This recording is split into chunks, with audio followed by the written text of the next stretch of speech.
नमस्कार दोस्तों, स्वागत है आपका अपने चैनल एटेक स्टडी में। और आज हम पढ़ने वाले क्या हैं? आज हम पढ़ने वाले हैं उत्सर्जन तंत्र, यानी कि मानव में उत्सर्जित तंत्र के बारे में समझेंगे और अलग अलग जीवों के बारे में भी। ठीक है, तो लास्ट में हम बताएंगे। फिलहाल अभी हम बताएंगे मानव का उत्सर्जन अंग कौन कौन है और वो उत्सर्जन क्या मतलब समझिए। उत्सर्जन है क्या, पहले इस बात को समझिए कि अपशिष्ट पदार्थों को शरीर से अपशिष्ट पदार्थों को यानी कि खराब पदार्थों को बाहर निकालना ही क्या कहलाता है? उत्सर्जन कहलाता है। इस बातों को आप ध्यान रखेंगे कि उत्सर्जन तंत्र क्या है। तो उत्सर्जन क्रिया में जितने भी अंग भाग लेते हैं उसको एक रूप से समरूप रूप से बोलते हैं उसे उत्सर्जन तंत्र।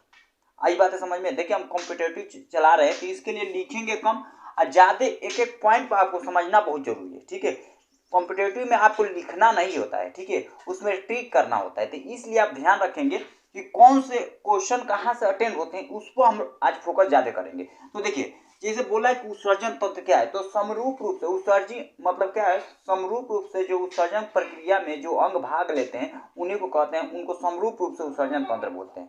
ठीक है, अब यहाँ पर उत्सर्जन तंत्र के बाद से हम समझते हैं कि मानव में उत्सर्जित अंग कौन कौन है और किस चीज का वो उत्सर्जन करते हैं। मेन बात यहाँ पर हम समझेंगे। ठीक है, तो देखिए यहाँ पर समझिए।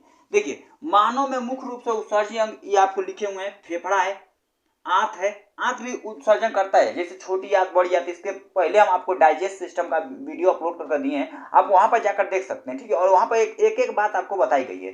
तो यहाँ पर समझिए कि आंत, ठीक है, सबसे पहले फेफड़ा समझते हैं। किसको समझते हैं? फेफड़े को समझते हैं। तो फेफड़े में उत्सर्जित अंग मतलब फेफड़ा किस किस चीजों का क्या करता है? उत्सर्जन करता है। इस पर हमारा फोकस बेहतर रहेगा। तो देखिए उस फेफड़ा जो क्या करता है, जैसे लंग्स हमारा, ठीक है, लंग्स भी हमारा एक उत्सर्जित अंग है जो क्या करता है? बलगम का निर्माण करता है। ठीक है, कार्बन डाइऑक्साइड का उत्सर्जन करता है और बलगम का। किस चीज का? कार्बन डाइऑक्साइड और बलगम। जैसे कार्बन डाइऑक्साइड क्या है? जैसे CO2। ठीक है, कार्बन डाइऑक्साइड का फार्मूला क्या होता है? CO2। तो कार्बन डाइऑक्साइड का उत्सर्जन करता है। ठीक है, जैसे कि हम सांस लेते हैं तो कार्बन डाइऑक्साइड को छोड़ते हैं। इसके पहले श्वसन वाला वीडियो अपलोड है, जाकर उसको भी देख लीजिए। ठीक है, उससे आपको बेहतर समझ में आ जाएगा। तो देखिए जैसे हम लोग क्या करते हैं, कोई चीज मतलब सांस लेते हैं तो छोड़ते हैं कि नहीं छोड़ते? तो कार्बन डाइऑक्साइड छोड़ते हैं, ऑक्सीजन लेते हैं और कार्बन डाइऑक्साइड छोड़ते हैं। और बात करें बलगम की, तो ये बलगम का निर्माण करता है। देखिए जैसे कि क्या होता है कि फेफड़े के अंदर कचरा भर जाता है, ठीक है, तो वो बलगम के रूप में बाहर गिरता है। 2-4 दिन के बाद, 10 दिन के बाद जब आपको जुकाम वगैरह होता है तो देखिएगा बलगम गिरना चालू होता है, खराश हो जाता है, तो उसमें भी पूरा बकोट बकोट कर निकलता है। ठीक है, तो इस सारी चीजें बलगम निकलता है कि नहीं निकलता है? तो फेफड़ा बलगम का और कार्बन डाइऑक्साइड का उत्सर्जन करता है। बूढ़े लोग का देखिएगा, बूढ़े लोग क्या करते हैं कि जो बूढ़े लोग होते हैं कि क्या करेंगे, ठंडी के दिन में गांव में ऐसे ही होता है। ठीक है, खेते में से खुरपी जानते हैं ना, जो खोलने वाला एक सामान होता है। ठीक है, इतना बड़ा सा होता है। देखिए हमारे पास तो अभी है नहीं फिलहाल, अभी देखिए ये यही है हमारे पास। ठीक है, ये मतलब क्या है, सब्जी वगैरह छीली जाती है, वही है। तो देखिए यहाँ पर एक चीज समझिए कि ये जो दिख रहा है ऐसे ही एक खुरपी होता है ऐसे। ठीक है, गांव में, ठीक है, जिससे क्या कहते हैं, मट्टी को खोन कर उसमें से आलू को निकाला जाता है। तो सेम ऐसे ही टाइप का होता है। तो बातें समझ में आ गई होंगी। तो उससे क्या होता है, गांव के लोग क्या करते हैं, आलू जैसे ही तैयार होता है तो खेत से खौन कर लाकर घर के सामने ना आग जलाए होते हैं। आग उसे गांव में उसे कौड़ा कहते हैं। ठीक है, तो उस कौड़ा में ढोक देंगे। ठीक है, और उसके बाद जब हो जाएगा दतुअन करते रहेंगे। ठीक है, नीब जो तोड़ लेंगे, दतुअन करते हैं, ब्रश तो बहुत कम यूज करते हैं लोग। ठीक है, और उसके बाद से क्या करेंगे, नीब से करेंगे सब। और उसके बाद से जब दतुअन उतुन हो जाएगा तो देखेंगे कि पक गए, धीरे से खोरेंगे और उसके बाद उसको निकाल कर खाना चालू करेंगे। आप बलगम आया तो खकार पोही में थूकेंगे या ढोक देंगे सब। ठीक है, यही होता है। और आंत की हम बात करें, ठीक है, तो आंत यानी आंत भी उत्सर्जन करता है किस चीज का? तो अपच भोजन का। ये किसका? अनअपच भोजन, जो इसका पाचन नहीं हो पाता है ना, उससे भोजन का क्या करता है? उत्सर्जन करता है, जिसे आप काइल कहते हैं। किस चीज का कहते हैं? काइल। काइल यानी लाइट्रिंग, लाइट्रिंग का उत्सर्जन करता है। इस बातों को आप ध्यान रखेंगे। ठीक है, इसके बाद हम यकृत। यकृत क्या करता है? अमोनिया को यूरिया में बदलता है। यकृत क्या करता है? अमोनिया अमोनिया को ऐसे हम न लिखकर अमोनिया को हम NH3 लिख देते हैं। ठीक है, अमोनिया को यूरिया में, ठीक है, किसमें? यूरिया में। अमोनिया को यूरिया में बदलकर क्या करता है? ये ब्रिक को दे देता है, यानी किडनी को दे देता है। इसका काम इतना ही होता है। तो ये किस चीज का काम करता है? अमोनिया को किसमें? यूरिया में बदलने का काम करता है। ठीक है, आई बात है समझ में? यकृत का, ठीक, यकृत यानी लीवर, कलेजा, कलेजी, जो भी आप बोल रहे हैं। ठीक है, अगर हम बात करें त्वचा की, तो त्वचा किस चीज का उत्सर्जन करता है? तो ये पसीना का उत्सर्जन करता है। किस चीज का? पसीने का, ठीक है। देखिएगा जैसे गर्मी के दिन में पसीना आता है ना, आता है कि नहीं आता है, तो अब पसीना देखिएगा गर्मी के दिन में पसीना आता है, ठीक है। गांव के औरतें कहती हैं जैसे कि ज्यादा गर्मी होने लगता है, ठीक है, तो गांव के औरतें देखिए गाना वाना इसी पर निकाल देते हैं सब कि क्या होता है, वो अपने हस्बैंड को गांव में औरत क्या करती है, मतलब कि राजा जी कहकर बुलाती है, इसमें कोई गलत बात नहीं है, इसलिए आप समझिए, ठीक है। तो वो कहती है सबका कि ए राजा गर्मी से छूटे पसीना तनी बेना डुला देना, बहुत गड़बड़ है, ठीक है गाँव में। तो देखिए यानी कि ये क्या करता है, त्वचा किस चीज का उत्सर्जन करता है, ठीक है, किस चीज का, पसीने का, पसीना, या सीबम बोल सकते हैं, सीबम का, सीबम, अभी इसकी बात करेंगे पसीना और सीबम का, ठीक है। तो पसीना ई हो गया, ठीक है, मतलब गर्मी होता है तो पसीना आता है, ठीक है। तो आप देखेंगे नोरा फतेही को हाई गर्मी करती है, ठीक है। उसी प्रकार क्या है, सीबम की हम बात करें तो सीबम किसका उत्सर्जन, सीबम कहते हैं चिपचिपा पदार्थ होता है। तो देखिए आप जब पसीना होता है ना तो शरीर चिपचिपा महसूस होने लगता है, ये किसके वजह से होता है, यह सीबम की वजह से होता है, ठीक है। ये त्वचा, त्वचा किस चीज का उत्सर्जन करता है, तो सीबम और पसीने का उत्सर्जन करता है। इसी प्रकार ब्रिक, ब्रिक किसका उत्सर्जन करता है, तो यूरिया का, यूरिया यानी पिसाब, पिसाब में यूरिया की मात्रा होती है, ठीक है। तो ये पिसाब का क्या करता है, उत्सर्जन करता है कौन, ब्रिक यानी किडनी, ठीक है। इसे गुर्दा भी कहते हैं। देखो ब्रिक को ना, ब्रिक जो है ना इसको गुर्दा किडनी इस सब बोलते हैं, ठीक है। इसे गुर्दा भी आदमी बोलता है, किडनी भी बोलता है, ब्रिक भी बोलता है, ठीक है। उर्दू में इसे गुर्दा कहते हैं, ठीक है।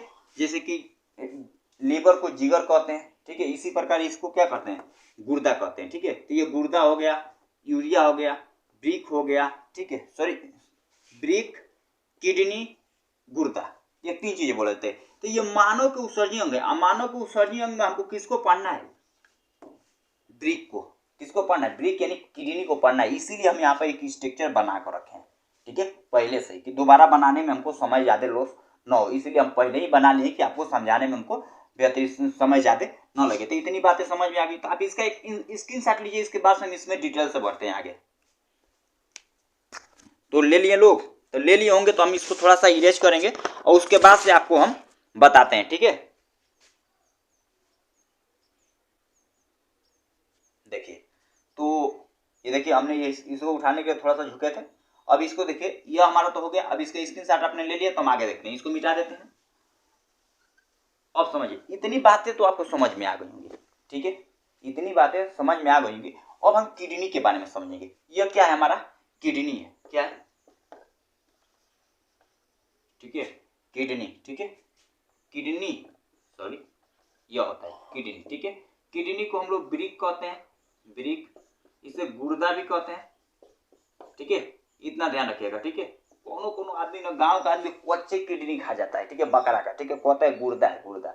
आप खाए होंगे चाहे मालूम होगा, बकरा का जानते हैं, बकरा का किडनी ऐसे फाड़ते हैं लोग, और उसकी एक झिल्ली होती है, उस झिल्ली को हटा देंगे सब ना तो वो फट जाता है, ठीक है। और उस झिल्ली को हटाकर और उसका अंदर का हिस्सा निकाल कर कचर कचर कच्चे खा जाते हैं, पता नहीं कैसे खा लेते हैं यार, ठीक है। देखिए यह है किडनी, ठीक है। इंसान की किडनी की नहीं मतलब खाने, बकरे की किडनी इंसान में कौन खाने जाएगा, ठीक है।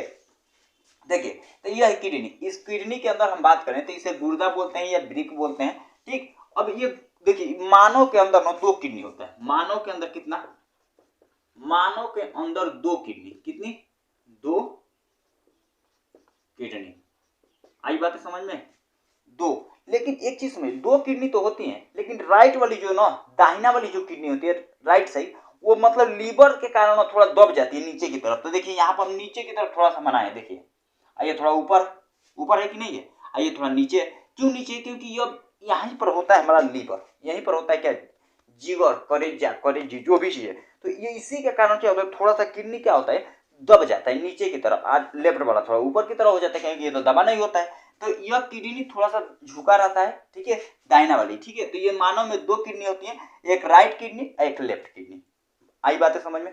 अगर हम बात करें तो किडनी का मतलब कि यहाँ पर धमनी सिरा है, ये धमनी है और यह है सिरा, ठीक है। इस बातों को आप ध्यान रखिएगा। इसे आर्टरी कहते हैं, इसे वेंस कहते हैं, ठीक है, इंग्लिश में, ठीक है। धमनी सिरा नसें हैं जो कि कहाँ, जहाँ से ब्लड आता है, ब्लड बॉडी है, सॉरी। और किडनी क्या करता है, रक्त का शुद्धिकरण करता है। मेन काम क्या है, रक्त का शुद्धिकरण, रक्त का शुद्धिकरण, ये फिल्ट्रेशन का काम करता है। किडनी क्या करता है, आपके अंदर जितना ब्लड चल रहा है उस ब्लड को फिल्टर काम करने का काम कौन करता है? किडनी करता है। फिल्ट्रेशन का काम कौन करता है? तो किडनी करता है। एक किडनी किसी व्यक्ति के अंदर खराब हुई तो दूसरी किडनी उसे तो मतलब कि वो एक किडनी से जिंदा रह सकता है, ठीक है, और अपना आगे प्रोसेस को आगे बढ़ा सकता है। आई बात है समझ में? हाँ, तो किडनी क्या करता है? फिल्ट्रेशन का काम करता है। आई बात है समझ? एक किडनी खराब किसी व्यक्ति के अंदर हो जाती है तो दूसरी किडनी से वो जिंदा रह सकता है। ऐसा नहीं कि वो जिंदा नहीं रह सकता है। यहाँ पर आप आगे समझिए, ये जो किडनी दिख रहा है ना, ये किडनी दो किडनी दिख रही है। अब यहाँ से क्या होता है कि किडनी जिस झिल्ली में पैक होता है उसे पेरिटोनियम कहते हैं। उस झिल्ली का नाम क्या है? पेरिटोनियम, ठीक है, पेरिटोनियम झिल्ली, ठीक है। यह पेरिटोनियम नामक झिल्ली के अंदर क्या होता है? पैक होता है। कौन? किडनी। आई बातें समझ में? तो किडनी कैसी झिल्ली में पैक होता है?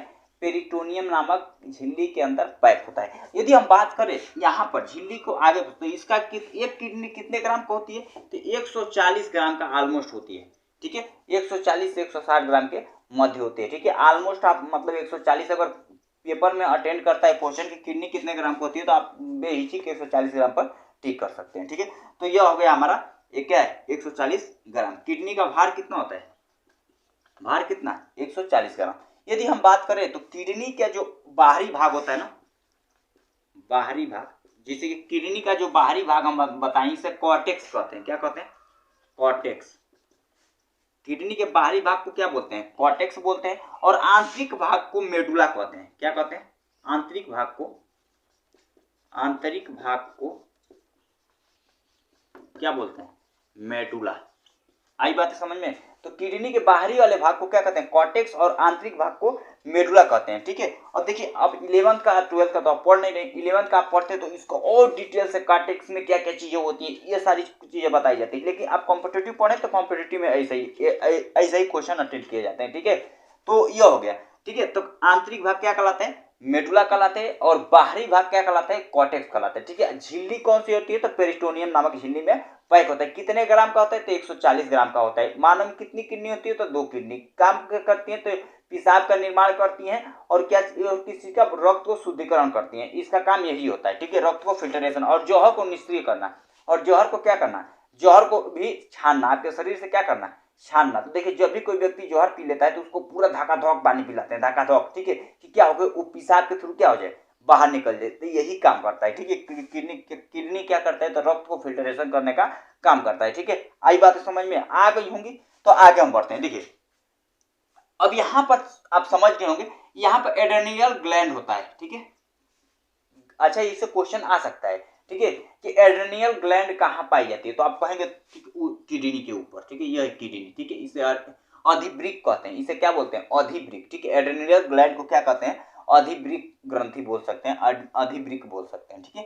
आई बात समझ में? अब यहाँ पे एक चीज समझिए, जहाँ यह वाला जहां से यह आंतरिक, यहाँ जैसे कि ब्लड वाहिनी जहाँ प्रवेश करती है किडनी के अंदर, और यहाँ पर मूत्र जो कि यूरेटर है, जो मूत्र जहाँ से जिस नली से आगे आता है, तो उस नली के जहाँ प्रवेश किया है ना, जो द्वार है, ठीक है, किडनी का जो क्या है? द्वार है। उस द्वार को हम लोग हाइलम कहते हैं। क्या बोलते हैं? हाइलम, ठीक है। और यहीं पर सबसे अधिक अमोनिया पाया जाता है, ठीक है। किडनी के द्वार को क्या कहते हैं? किडनी द्वार को क्या बोलते हैं? हाइलम बोलते हैं, ठीक है। हाइलम, वो वाला भाग क्या कहलाता है? हाइलम कहलाता है, जो कि यहाँ पर लिखे हैं। यहीं पर सबसे अधिक अमोनिया पाया जाता है। कहाँ पर? हाइलम वाले हिस्से में। क्लियर? कोई डाउट? नहीं डाउट तो आगे हम बढ़ते हैं। ये हो गया हाइलम का हिस्सा। और हाइलम के हिस्से के आगे हम समझते हैं, ठीक है। तो ये हाइलम क्या करता है? ठीक है, अमोनिया को यूरिया में, सॉरी, यहीं पर आगे हम बताएंगे अमोनिया को यूरिया में कौन बदलता है। यहाँ पर देखिए, हाइलम जो है ना, हाइलम क्या करता है कि यहाँ पर सबसे अधिक अमोनिया पाया जाता है, ठीक है। किडनी के रक्त के अंदर क्या होता है कि बहुत सारे पदार्थ होते हैं जिनको छानने का काम तो किडनी ही करते हैं। किडनी के अंदर क्या होता है? नेफ्रॉन होता है। किडनी के अंदर क्या होता है? किडनी किसकी बनी होती है? तो किडनी जो बनी होती है नेफ्रॉन की बनी होती है, ठीक है। नेफ्रॉन, ठीक है। जैसे कि हम लोग का बॉडी किसका बना है? कोशिकाओं को बना है। तो उसी प्रकार क्या है? ब्रेन किसका बना है? तो न्यूरॉन सेल का बना है। इसीलिए किडनी भी कौन से सेल्स की बनी हुई है? तो नेफ्रॉन सेल्स की बनी होती है, ठीक है। इसमें बहुत सारे 1,30,000 से अधिक नेफ्रॉन्स पाए जाते हैं, ऑलमोस्ट 1.5 लाख, ठीक है। कितने लाख? 1.5 लाख, ठीक है। ऑलमोस्ट कितने? 1.5 लाख तक क्या पाए जाते हैं? 1,50,000 तक नेफ्रॉन्स पाए जाते हैं इसके अंदर, ठीक है। अब यहाँ से 1.5 लाख तक क्या है ऊपर ही हो सकते हैं, ठीक है, ऐसा नहीं कि कोई फिक्स है, ठीक है। तो देखिए यहाँ पर 1.5 लाख से क्या होते हैं लाखों की संख्या में, ठीक है, यहाँ 1.5 लाख से ऊपर ही बोला जाता है, ठीक है। तो यानी क्या होता है लाखों की संख्या में यहाँ पर नेफ्रॉन पाए जाते हैं जो क्या कहते हैं रक्त को फिल्ट्रेशन करने का काम करते हैं। हम अगले वीडियो में नेफ्रॉन का बहुत अच्छे से स्ट्रक्चर बनाकर आपको समझा देंगे, ठीक है। तो ये किडनी। अब यहाँ पे एक चीज समझिए, यहाँ पर यूरेटर क्या करता है कि यहाँ से जितने भी ब्लड को फिल्ट्रेशन किया होता है, ठीक है, तो फिल्टर का जितने भी उसमें अवशिष्ट पदार्थ होते हैं यूरेटर के थ्रू कहाँ आते हैं ब्लेडर में, ठीक है, यूरिनरी ब्लेडर इसे कहते हैं, इसे मूत्रकोश कहते हैं। इसी में आपका पेशाब क्या होता है इकट्ठा होता है, किसके अंदर यूरिन ब्लेडर के अंदर, ठीक है, यूरेटर के थ्रू कहाँ आता है, ठीक है, यहाँ तक आता है। और यही ब्लेडर के अंदर क्या होता है मूत्र आपका सारा इकट्ठा होता है। और जब आपको पेशाब लगता है तो क्या होता है कि इस नली पर प्रेशर लगता है तो वही जोर के लेवल है, ठीक है। तो इससे आप क्या करते हैं ब्लेडर नेक, ये ब्लेडर नेक है, यही नेक क्या होता है आगे पीनस में या विजाइना के थ्रू क्या होता है एक नली निकली होती है जो फीमेल के और मेल के अंदर, जहाँ से पेशाब के थ्रू क्या होता है बाहर निकल जाता है, यही नली, यहीं से एक नली पतली सी गई होती है, चाहे वो पेनिस में जाए या तो विजाइना में तो नहीं होता, विजाइना अलग है, विजाइना की नली फीमेल में अलग होती है और क्या होती है कि मेल की नली अलग होती है, ठीक है। इस प्रकार ये मेल का पेनिस है इससे जुड़ी होती है इस प्रकार, ठीक है। और इसी के थ्रू यह इंसान क्या करते हैं पेशाब वगैरह कर देता है। आई बात समझ में ऐसा कुछ करके, ठीक है। तो ये इस प्रकार होता है। क्लियर हुआ? कोई डाउट? नहीं डाउट तो हम आगे बढ़ते हैं। तो देखिए ये हो गया। कभी कभी क्या होता है ये पेशाब रुक जाता है। क्यों रुक जाता है? क्योंकि यहाँ पर मसल्स इकट्ठा हो जाते हैं जिसके कारण ऐसा हो जाता है। देखिए आपको जब भी पेशाब लगे तो उस पर आपके ब्रेन का किसका कंट्रोल होता है? तो वो होता है आपका हाइपोथैलेमस का, ठीक है, पेशाब वगैरह लगना, ठीक है। तो उस पर कंट्रोल किसका होता है? हाइपोथैलेमस का होता है। तो जब भी पेशाब लगता है तो आपका ब्रेन के अंदर कौन बताता है? तो हाइपोथैलेमस बताता है कि भैया हमको पेशाब लगा, हमको पेशाब जाना है, ठीक है। तभी आप किसी से क्या करते हैं पूछते हैं कि सर हमको पेशाब जी करने जाना है, या क्लास में बैठे हैं तो यानी तो बाहर है तो कहेंगे अपने दोस्तों मेरा रुख ससुर आवत नहीं पे, ठीक है। तो ऐसे मतलब अपने दोस्तों से कैजुअली बात करते हैं ना, ऐसे सुनिएगा ऐसे थोड़े करेंगे, उसको तो आप गरिया कर बोलते हैं, ठीक है। तो ये होता है क्या दोस्तों में उतना चलता है, ठीक है। तो नॉर्मली केसेस में हम देखे हैं, ठीक है। तो ये हो गया, ठीक है। तो दोस्तों में लोग ऐसे ही बतियाते हैं, ठीक है। जो आपका सच्चा मित्र है, आपका बेहतर मित्र है, जिसे आप बचपन से ही जानते हैं, तो उसे क्या रे ठे फे करके कुछ भी रेते कर देते हैं, ठीक है, वो बुरा नहीं मानता है। तो ये होता है, ठीक है। तो यानी कि जनरली केसेस में क्या होता है कि जो ब्लेडर होता है, ब्लेडर के अंदर क्या होता है कि पेशाब इकट्ठा होता है और कभी कभी पेशाब रुक जाता है। तो इसके लिए क्या होता है कि सर्जरी की जाती है, ठीक है। तो दूरबीन यानी दूरबीन का नाम सुने होता है। इस पेनिस के थ्रू एक पतला सा वायर डालकर इसे क्या कर दिया, इस मसल को क्या कर दिया निष्क्रिय कर दिया जाए, काट कर जला कर खत्म कर दिया जाता है, लेजर द्वारा खत्म कर देते हैं, जिसके थ्रू क्या होता है पेशाब की नली फिर खुल जाती है, जिससे आपको पेशाब दोबारा करने में सहायता मिलती है। यही चीज़ होती है। तो इतनी बातें समझ में आ गई। कुछ छूटा हो तो हम अगले वीडियो में बता देंगे, अगले पार्ट में बता देंगे। यदि आपको कोई डाउट है तो बेहिचक क्या करिए हमको कमेंट करिए, हम आपको जरूर बताएंगे, ठीक है। तो यहाँ से सिरा है, यहाँ से धमनी है, यहाँ से ब्लड आपके बॉडी का पूरा ब्लड इसके अंदर आता है। और क्या होता है इसके थ्रू क्या होता है दोबारा कहाँ चला जाता है दिल के पास, और दिल से कहाँ चला जाता है फेफड़ा में। और फेफड़ा क्या करता है पुनः उसे क्या करता है कार्बन डाइऑक्साइड को लेकर और उसमें क्या करता है ऑक्सीजन को डालकर कहाँ दे देता है फिर दिल के पास, और दिल फिर फिल्टर पंप करके पूरे बॉडी में फैला देता है, जहाँ से दोबारा वो किडनी के पास आ जाता है। तो ये प्रोसीजर होते हैं एक किडनी के अंदर। उम्मीद हुआ कि इतनी बातें आपको समझ में आ गई। नेफ्रॉन का स्ट्रक्चर अभी बाकी है। नेफ्रॉन का स्ट्रक्चर क्या होता है ग्लोमेरुलस होता है जो फिल्ट्रेशन का काम करता है, ठीक है। वोमेन संपुट होता है, नेफ्रॉन्स होते हैं। ये कौन कौन से हिस्से हैं ये आप नेफ्रॉन के स्ट्रक्चर में ही आपको हम बताएंगे। और बताएंगे कि पेशाब का पीएच वैल्यू कितना होता है, ठीक है, ये सारी चीज़ें बताएंगे। और फिल्ट्रेशन कौन करता है नेफ्रॉन के अंदर, ठीक है, स्ट्रक्चर क्या है उसका, उन सारी डिटेल्स को आपको अगले पार्ट में हम बेहतरीन तरीके से समझा देंगे। इसके 2 पार्ट आपको बनाएंगे, नहीं तो हम दोनों पार्ट को एक ही में जोड़ देंगे, ठीक है। तो ये बातें सुनने को आपको नहीं मिलेगा कि अगले पार्ट ये दूसरे पार्ट के इसको काट कर हम जोड़ देंगे तो वो नहीं मिलेगा, ठीक है। और नहीं तो नहीं जोड़ते हैं तो ये सारी बातें आपको सुनना ही पड़ेगा, ठीक है। तो अगले पार्ट को उसको देख लीजिएगा। तो ये हो गया पूरा एक मानव का क्या है किडनी का स्ट्रक्चर। यदि कोई कुछ बातें छूटी हैं, आपको लगता है कि सर कोई चीज़ नहीं बताएं तो बेसिक कमेंट करिए, उसको हम आपका जवाब दे देंगे, ठीक है। तो ऑलमोस्ट इतनी चीज़ें होती हैं क्या एक किडनी के अंदर, ठीक। कोई डाउट? नहीं डाउट तो आप अपने दोस्तों तक भी शेयर करिए वीडियो को कि जिससे उनको भी कुछ नॉलेज मिल सके। तो कल मिलेंगे इसी के साथ एक नए वीडियो में। तो धन्यवाद। तो चलिए आज के लिए बस इतना ही। जय हिंद, जय भारत।